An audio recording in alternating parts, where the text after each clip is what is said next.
Sometimes all it takes to get the job done is a big hop. Today I'm going to teach you lunges, which is exactly that. I've also heard this referred to as a wheel swap, and recently heard Ali Clarkson talk about it as a pigeon, but for all intents and purposes, we're taking the spot where our front wheel used to be and putting our back wheel there using one big hop to get there, and that's exactly what we're going to do today. Now, just to clear things up, at least in my vocabulary, this is what a wheel swap looks like, and this is what a lunge looks like. So we're going to work on lunges today. Okay, an obvious prerequisite for this move, you need to be able to get your front wheel on whatever ledge it is that you're trying to get to and have a decent amount of balance to be able to hop in place and kind of hold it together. Once you have your front wheel up on the ledge, you've got your waist pretty much into the handlebars, and that's where the real work begins. Starting with your front wheel on the ledge, I guess what I want to say is this isn't just like a big powerful move and you just have to be strong to be able to do it. There are all these tiny nuances that make you better and smoother at being able to do lunges.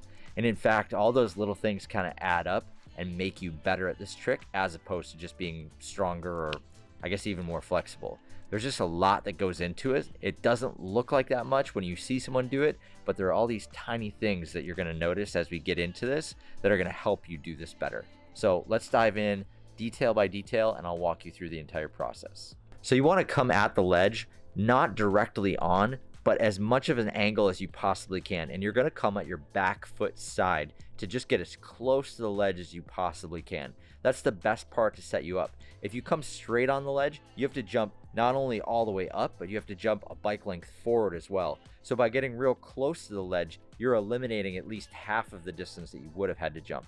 So you've got your front wheel on the ledge, both your brakes are currently locked up, and you're kind of standing on your pedals, just looking down at the ledge, getting ready for this big power move.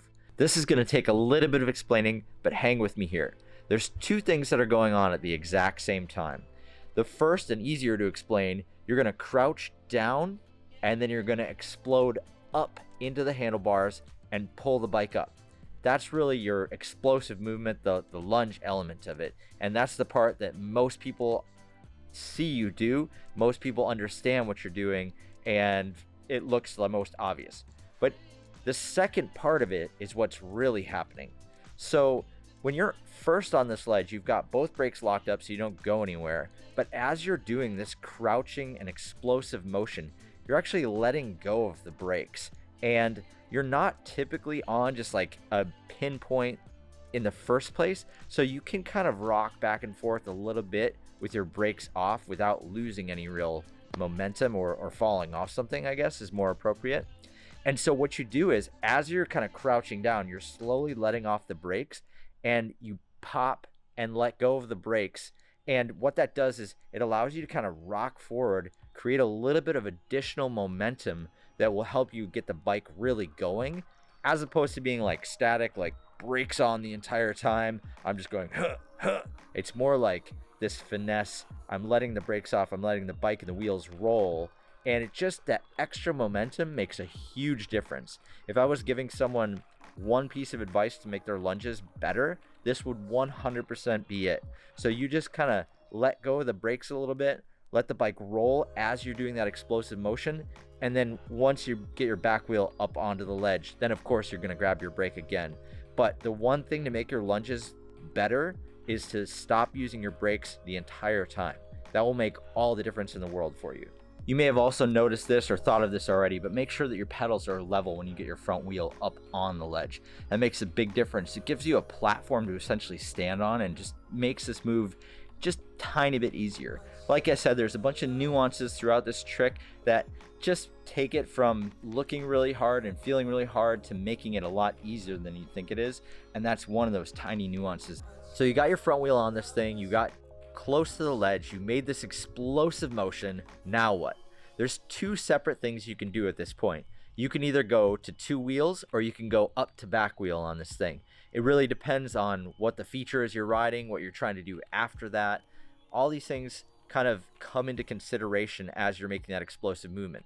If you're jumping to your back wheel, you want to think about pulling the bike essentially straight up in the air and pushing the handlebars up. If you want to just go to two wheels, you're pushing the handlebars up and forward to kind of rotate the back wheel over the ledge and flatten out just like you would in a bunny hop, really. In either case, you're going to be bending your knees, you're going to be bringing the bike up into your body, and you'll be pushing your handlebars in the direction for the move that you're actually trying to do, whether it's 2 wheels or 1 wheel at this point.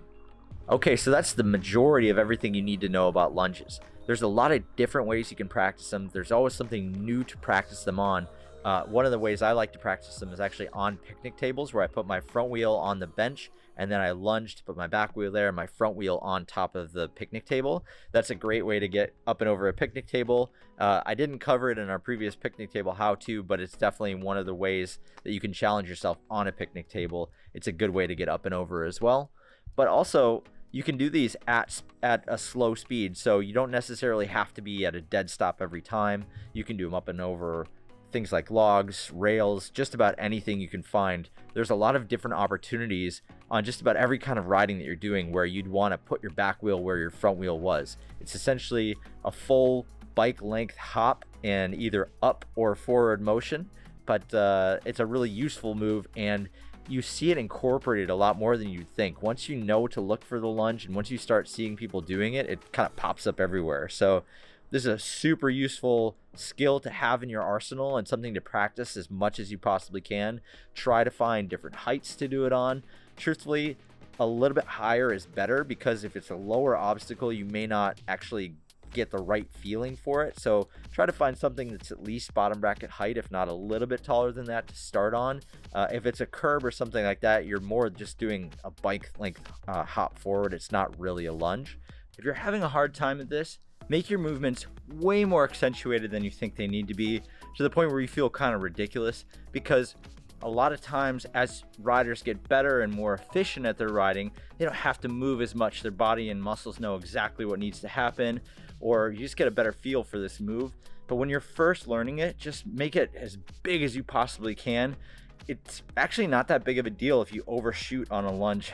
Most of the time that's not going to be the case, but just go as big as you can with your body movements. If you need to crouch down and shoot up even higher than you think you need to, start with that and back it down as you get more comfortable and better at this move.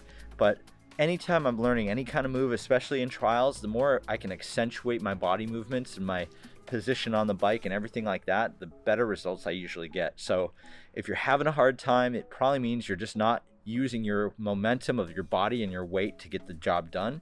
And the more you can do that, it's just going to help you learn this move faster. Thanks for watching this tutorial, and if this is interesting to you, I made a full playlist with all the trials basics to get you going. If there's something you'd like me to cover, please leave a comment below and I'll add it to the list. Thanks again for watching, and please don't forget to subscribe if you haven't already.